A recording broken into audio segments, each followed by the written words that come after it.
Olá pessoal, tudo bom? Vamos dar continuidade à disciplina de Fundamentos de Refrigeração. Nós estamos na semana 8 e o assunto de hoje vai ser dispositivo de expansão. Esse é o roteiro da nossa aula de hoje. Nós vamos relembrar os principais componentes do sistema de refrigeração e vamos falar propriamente então de dispositivos de expansão. A gente vai falar sobre os tipos de válvulas de expansão. Vamos falar sobre o filtro secador e também vamos falar de alguns acessórios. São eles termostato, pressostato, relés de partida, capacitores. Então, relembrando, nós temos 5 principais componentes do sistema de refrigeração. São eles compressor, condensador, evaporador, que nós já vimos, e o dispositivo de expansão e o filtro secador, que nós vamos ver hoje. Lembrando então um sisteminha básico de refrigeração, né? Nós temos ali o compressor, onde vimos que é onde a gente vai ter o aumento de pressão e temperatura do fluido refrigerante. O mesmo vai ser lançado para o condensador, né? No estado gasoso, o vapor superaquecido vai ser lançado para o condensador, onde vai acontecer a condensação do fluido, e o mesmo vai passar do estado gasoso para o estado líquido, certo? Depois ele entra no dispositivo de expansão, que é o que a gente vai ver hoje, né? Ali vai acontecer a queda de pressão. Depois do dispositivo de expansão, ele vai lá para o evaporador, né? No evaporador é onde vai acontecer a vaporização do fluido refrigerante, a retirada do calor do ambiente ou do produto que eu estou refrigerando, certo? Então, é ali que vai acontecer a transferência do ambiente externo para dentro do sistema. E lá no condensador, o inverso. Vai ser a transferência do calor que está no sistema para o ambiente externo. Vamos começar então com o dispositivo de expansão. O dispositivo de expansão está instalado entre a saída do condensador e a entrada do evaporador, certo? O refrigerante com alta pressão e temperatura vindo lá do compressor, certo? Entra no dispositivo de expansão e sai dele como uma mistura de líquido e vapor de baixa pressão e de baixa temperatura, certo? Independente do tipo, o dispositivo de expansão é utilizado para realizar duas importantes funções do ciclo de refrigeração, tá? Então, lembrando que lá no compressor a gente tem um aumento da pressão e temperatura. Depois do compressor vai passar pelo condensador. O condensador é um trocador de calor, né? Vai acontecer ali a mudança de estado do meu fluido refrigerante, do estado gasoso, vapor superaquecido, para o estado líquido, certo? Mas os trocadores de calor, eles não são capazes, né, de promover ou um aumento ou a queda de pressão. Eles vão apenas proporcionar a mudanças de estado, certo? Então, passou lá pelo compressor, alta pressão e alta temperatura. Dentro do condensador, eu também vou ter alta pressão e alta temperatura, até chegar no meu dispositivo de expansão. É lá então que vai acontecer a queda de pressão e também de temperatura.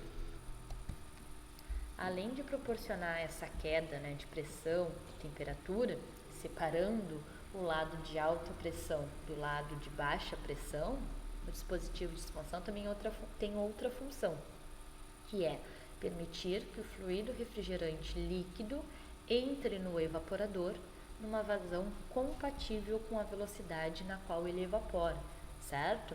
Lembrando que o nosso evaporador, ele tem um tamanho, né, pré-definido pelo projeto dele, certo? E ele tem uma capacidade térmica, né, de retirar calor do ambiente ou de um produto, né, e esse calor ser transferido para o sistema. Suponhamos então que eu tenho uma câmara fria, que eu estou resfriando carne, né? Eu resfrio 1 tonelada de carne. Essa minha carga vai variar um pouco, né? Às vezes pode ter um pouquinho menos, 800 quilos, às vezes pode ter um pouquinho mais, 1 tonelada e um pouco, tá? Mas a carga é mais ou menos a mesma, é a capacidade da minha câmara frigorífica, certo? Então, eu tenho ali uma certa quantidade de calor que vai ser transferida para o meu sistema, né? e vou passar então pelo meu evaporador uma certa quantidade de fluido refrigerante. Se eu tiver muito fluido, né, se passar muito fluido pelo meu dispositivo de expansão e entrar no evaporador, aquela quantidade de calor não vai ser suficiente para evaporar aquele monte de fluido que eu tenho, né? Ou ainda, se eu tenho lá os sistemas inundados, por exemplo, onde eu tenho parcialmente fluido e parcialmente vapor saturado, né? Não vou manter então essa proporção adequada da quantidade de fluido e vapor. Eu vou ter muito mais fluido, né? Porque aquela quantidade de calor que eu tenho não é suficiente para a quantidade de fluido que eu tenho. Então, o dispositivo de expansão, ele também, né, proporciona a adequação da vazão de fluido que entra no meu evaporador, né? Para que o meu evaporador tenha, então, a capacidade de promover a evaporação adequada de uma certa quantidade de fluido. É essa diferença de pressão entre o lado de alta e de baixa que faz com que o refrigerante evapore lá no evaporador, né, a uma temperatura suficientemente baixa para absorver o calor do ar ambiente e que lá no condensador, né, ele condense a uma temperatura autossuficiente para remover o calor para o ar externo, né? Se nós estivéssemos trabalhando a uma pressão atmosférica, por exemplo, nós não chegaríamos às temperaturas que a gente precisa de condensação e de evaporação para ter então a refrigeração, certo? Se nós usarmos como exemplo a água, a pressão atmosférica, ela vai evaporar a 100 graus Celsius, né? Então eu só conseguiria retirar calor de um produto que tivesse a mais de 100 graus Celsius, né? Isso é inviável para a refrigeração, né? Então a gente só consegue fazer com que o fluido evapore a uma temperatura bem baixa para resfriar um produto que está, por exemplo, a temperatura ambiente, 25 graus. Então o meu fluido tem que resfriar uma temperatura, tem que evaporar uma temperatura mais baixas que esses 25 graus. Então ele precisa evaporar, por exemplo, a 10 graus Celsius. Ou ainda quando eu tenho congelamento, eu preciso que o meu fluido refrigerante evapore a menos 10 graus Celsius, né? Eu só consigo ter essa temperatura de evaporação muito baixa devido, né, à alteração da pressão. A uma pressão atmosférica eu não ia conseguir isso. O mesmo acontece lá no condensador, né? Eu só consigo transferir o calor do meu sistema para a rua, ele é capaz de condensar a temperaturas altas, né? Uma temperatura ambiente, por exemplo, a 25 graus Celsius. Então, meu fluido ele sai do compressor e a 25 graus Celsius já é capaz de condensar. Eu também só consigo esse fenômeno, né, pela alteração da pressão. Só que eu não consigo a uma mesma pressão ter essas temperaturas de uso, né, para refrigeração ou congelamento, temperaturas de evaporação e de condensação. Eu preciso ter diferentes pressões, né? Então eu tenho um lado de baixa pressão e um lado de alta pressão, né? Quem promove então esses dois limites de pressão são o compressor e o dispositivo de expansão. O compressor vai então elevar a pressão para que eu chegue na temperatura de condensação adequada lá no condensador, e depois o dispositivo de expansão vai promover a queda de pressão do meu fluido para que eu tenha uma pressão, né, baixa, uma temperatura adequada de evaporação lá no meu evaporador. Os principais tipos de dispositivos de expansão são tubos capilares, válvula de expansão termostática, válvula de expansão eletrônicas, válvulas de boia e válvulas de expansão de pressão constante. Vamos falar um pouquinho sobre cada uma delas. Vamos falar sobre os tubos capilares primeiro, certo? Porque esse é o que a gente mais tem contato no momento, né? São os tubos capilares, os dispositivos de expansão utilizados nos refrigeradores domésticos, por exemplo. É o mais simples dos dispositivos de expansão. trata-se de um tubo de cobre de pequeno diâmetro e o comprimento fixo, certo? Costuma estar localizado imediatamente à frente do evaporador. Devido à sua alta resistência ao fluxo, ele restringe ou regula o fluxo de refrigerante líquido desde o condensador até o evaporador, tá? Ele vai fazer então a união do condensador até o evaporador, fazendo com que o meu fluido refrigerante passe então por esse tubo capilar. Quanto maior for o comprimento do meu tubo capilar ou menor o diâmetro dele, maior a queda de pressão gerada por ele. Costuma ter a forma de espiral para economizar espaço e também para protegê-lo contra eventuais danos. Como eles são tubos muito finos e de cobre, eles também são frágeis, tá? Então, se eu tivesse ele esticado, por exemplo, qualquer impacto seria suficiente, para eu romper ele ou danificar ele, né? E também ele iria ocupar muito espaço, porque ele é longo. Então, é interessante eu ter ele na forma de uma espiral, assim eu compacto o tamanho dele e também faço, com que ele tenha uma resistência maior, porque eu tenho ali um tubo abaixo do outro, formando a minha espiral.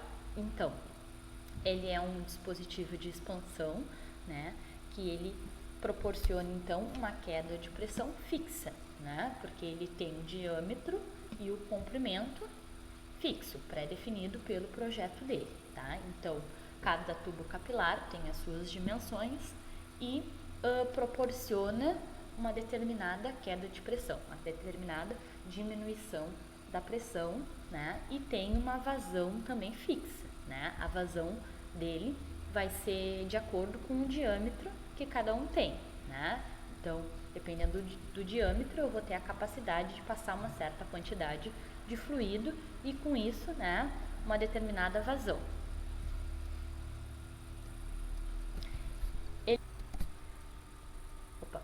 Eles são utilizados então em sistemas de baixa capacidade, porque tem um aspecto construtivo bem simples, e também eles são mais baratos por serem mais simples, certo? Então é muito utilizado em refrigeradores domésticos. Vamos falar um pouquinho sobre a válvula de expansão termostática, tá? Elas possuem alta eficiência, diferente lá dos tubos capilares, Elas são mais tecnológicas, elas possuem alta eficiência e adaptação a qualquer aplicação, tá? Então, elas são muito utilizadas tanto em sistemas de capacidades pequenas, médias e altas, tá? Justamente pela sua alta eficiência. Elas são usadas para regular o fluxo refrigerante a fim de garantir que ele evapore totalmente na serpentina, ou seja, lá no meu evaporador.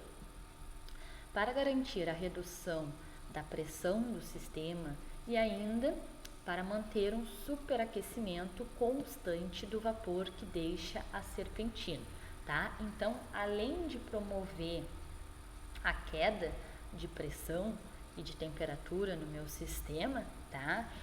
Ela também regula a vazão, a partir do controle de temperatura, ela vai regular a vazão de fluido. Com isso, ela vai garantir que o fluido que passa pelo evaporador, evapore totalmente e também garantir o superaquecimento. Como que ela faz isso, pessoal? Ela vai captar a temperatura lá no final da serpentina, ou seja, no final do evaporador. Se aquela temperatura começar a diminuir, ou seja, o meu fluido no final da serpentina está uma temperatura menor, quer dizer que nem todo o meu fluido que está passando pelo evaporador está ficando na temperatura de superaquecimento. Então, quer dizer que eu tenho muito fluido. Então, eu diminuo a vazão, a quantidade de fluido que está passando para o evaporador. Com isso, como a minha carga é a mesma, ou seja, vamos usar o mesmo exemplo lá da câmara com 1 tonelada de carne, a quantidade de calor que eu tenho daquela câmara é a mesma, Se eu diminuir a quantidade de fluido, aquela quantidade de calor da minha carne vai passar para o meu fluido e vai fazer com que ele evapore totalmente e também superaqueça. Se lá no final da serpentina eu tiver uma temperatura muito alta, né, eu tenho meu vapor totalmente superaquecido e a uma temperatura mais alta ainda, quer dizer que eu tenho muito calor vindo do meu produto, né, e pouco fluido refrigerante, porque o meu fluido chega lá no final do evaporador a uma temperatura muito alta. Então, ele faz com que passe mais fluido, ele aumenta a vazão de fluido dentro do meu sistema, tá? Então, a partir do monitoramento de temperatura no final da minha serpentina, lá do meu evaporador, a válvula de expansão termostática vai então regular a vazão de fluido que passa pelo meu evaporador, diferente lá do tubo capilar, né, que tem uma vazão constante de acordo com o tamanho do meu tubo. Temos as válvulas de expansão eletrônica. As válvulas de expansão elétricas, ou mais precisamente as eletrônicas, são capazes de prover um controle mais preciso e eficiente do fluxo de refrigerante, resultando numa economia de energia. Tá? O princípio de funcionamento dela é muito parecido com o que a gente viu anterior, com as válvulas de expansão termostática. Tá? A única diferença é que o controle, né, de temperatura não é feito de forma analógica, né, é feito de forma eletrônica. Então ele se torna muito mais preciso. Né? Como o controle de temperatura lá no final do meu evaporador é mais preciso, consequentemente eu tenho um controle da vazão de fluido também mais preciso. Isso faz com que o meu sistema seja mais eficiente e mais econômico energeticamente, tá?